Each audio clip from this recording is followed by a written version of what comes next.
With a curt nod and an icy glare toward Mrs. McInnes, the housekeeper took her leave. As the door closed soundlessly behind Mrs. Mitchell, Johanna motioned her guest to a plush chair. "Please, take a seat.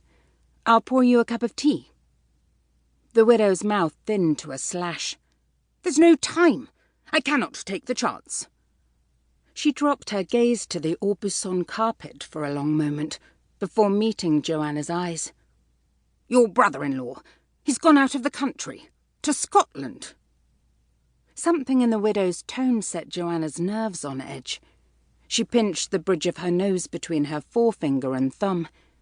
"Indeed, Mr. Abbott has gone on holiday."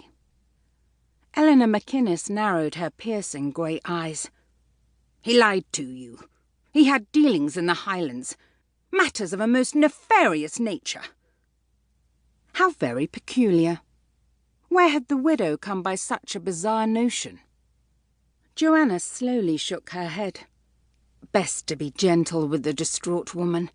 Heaven only knew, after her husband's tragic accident, that Mrs. McInnes had good reason to be unsettled. "I am afraid you're mistaken."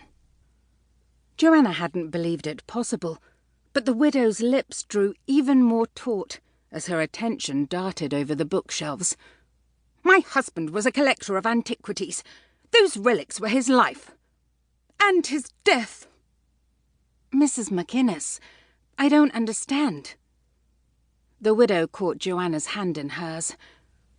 "It must be here, in this house. It has to be."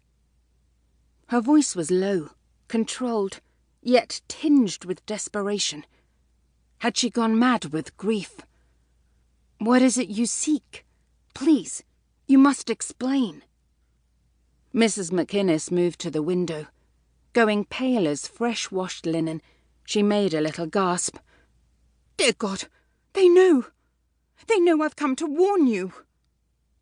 Notes of dread in the widow's voice propelled a shiver along Johanna's spine. "Warn me? You must tell me what this is about." "You are in grave danger." Her words were the merest of whispers. "It's too late now. Too late for me." With that, Mrs. McInnes hurried from the room, leaving only her calling card and questions in her wake. The sound of the entry door thudding close echoed to the study, followed by the clatter of carriage hooves as the widow's driver set her coach in motion. An unsettled feeling overtook Johanna, a chill that skittered from her scalp all the way to her toes. Good heavens! She was letting her imagination get the better of her. She'd no cause to spin this odd incident into something sinister. Mrs. McInnes was most likely overwrought. Given the circumstances of her husband's recent demise, that seemed hardly surprising. Rubbing her hands over her arms to banish the coolness that had seemed to invade the room, Johanna walked slowly back to her writing desk and settled into her chair. She lifted her pen, but the words would not come.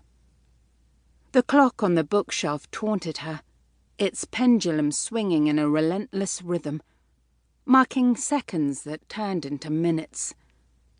Giving in to her mind's wanderings, she opened a drawer and retrieved her latest correspondence from Mr. Abbott. She reread the letter, then swept her gaze over it again. When she'd received the note, nothing had appeared amiss.